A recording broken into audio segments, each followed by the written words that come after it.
Amid mounting pressure from prosecutors and law enforcement, Democrats are opening the door to changes in New York's bail reform law. Police have spent months raising red flags on the changes, but their criticism intensified in the last week as jails across the state have released inmates. News Channel 2's Caitlin Erla reports.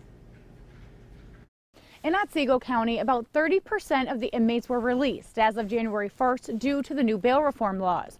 One of those inmates who was being held on a burglary charge committed a felony in less than 24 hours of being released. It didn't surprise me at all when this occurred. I was discouraged that it occurred because I knew this was going to happen, and it's happening across the state.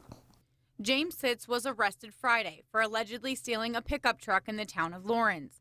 This just after being released from jail. He was charged with 2 home invasions, burglary in the 2nd degree, which under the law is a Class C violent felony that somebody can do 15 years in prison for. Both Sheriff Richard Devlin and District Attorney John Meal say they saw this coming.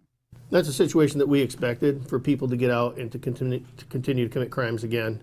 Devlin and Meal believe a major flaw in the bail reform legislation is that those creating these policies never consulted with the people involved. They don't talk to the people that are in the trenches doing the job every day, and our input is important, and it needs to be considered when they're making these decisions. Nobody ever calls us and asks us, how is this going to affect you? Is this a good idea here? Why isn't it a good idea? They don't even call us and get any input from us. They just do it. State Senator Joe Griffo agrees. He is calling for immediate action to address flaws with bail reform.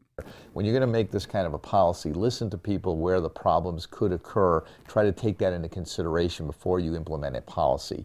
Griffo wants the Senate to consider a bill that would make changes to bail reform. Now they're starting to see that all that we warned about are starting to take place. And to their credit, they're actually saying, okay, maybe we should kind of take a step back here and ascertain and determine what should be done differently. I'm hopeful that it will be quickly because we're experiencing the problems right now. But again, you got to do it right. Caitlin Erla, News Channel 2.